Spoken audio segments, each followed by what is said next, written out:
So I'm Pete Simmons. How are you today? Jack had asked me what my favorite job was growing up.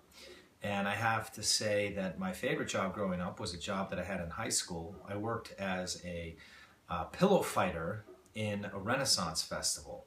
It was a lot of fun. We had to sit on a log, and then all the patrons who came to the fair would have to pay money to fight me with a pillow on top of the log. And then if they were really good, I would announce that they had now become a knight, and if they didn't beat me, which was almost all the time because I was very good, I did it all summer, then I would just get to take their money. And that was a lot of fun. Oh, great question. So I got the job. The previous 2 years I had worked at the Renaissance Festival.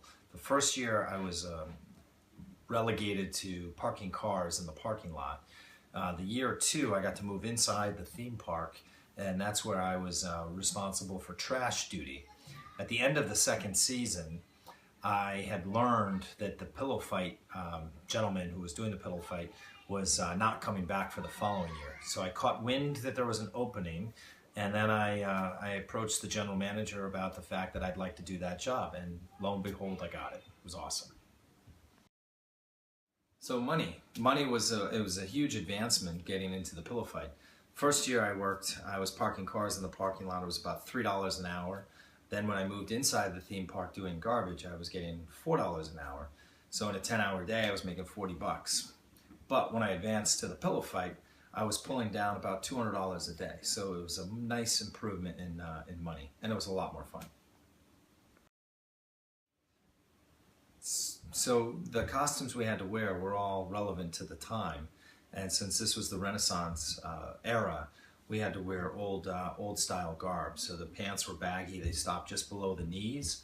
We had very loose fitting tops, no buttons, it was just a V-neck, and the sleeves would stop just below the forearms. And they were actually very comfortable outfit. So the funniest moment was actually a great story. So I was up against this one guy who was a big athletic man, very physical, and he was there with his buddies and his girlfriend. So he was doing a lot of trash talking. And so we get up on the log to pillow fight, and right when we start to get ready, I do this move where I go like I'm gonna hit him, but then I pull up at the last minute. And normally what you do is you lean into the shot to help give you leverage. So when I faked the shot, he was leaning, and then he just fell right off the log, and I had never even hit him, and it was hilarious. The whole crowd was laughing.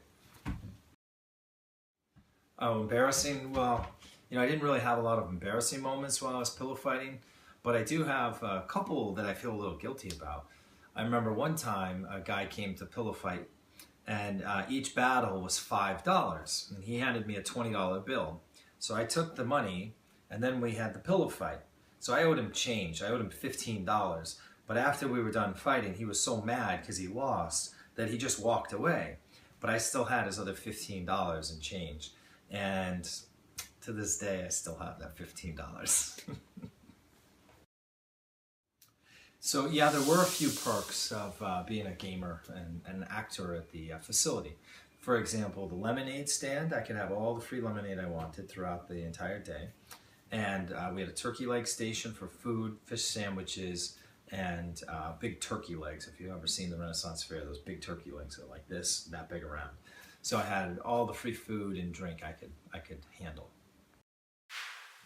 Did I ever feel bad? No, of course not. That was my job. That was part of my job. I had to beat them, and I took it very seriously. So no, I never felt bad when I beat someone.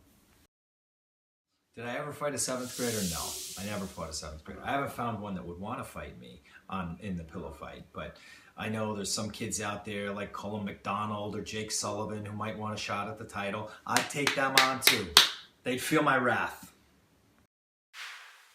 So over the summer, I improved a lot. In the beginning of the summer, I was still learning how to stand on the log and working my balance and back and forth, getting the balance with both my legs, being able to stand upright with a slight knee bend.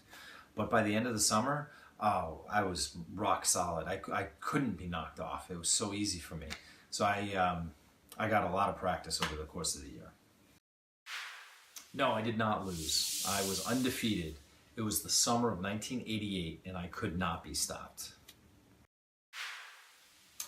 No, I didn't do any special celebrations after I beat someone. I always felt bad actually because they were usually there with their friends, their family, their girlfriends, and it was kind of humiliating to lose. So I just I acted cool. I acted like I knew what I was doing. I'd done it before, and I didn't want to rub their face in it.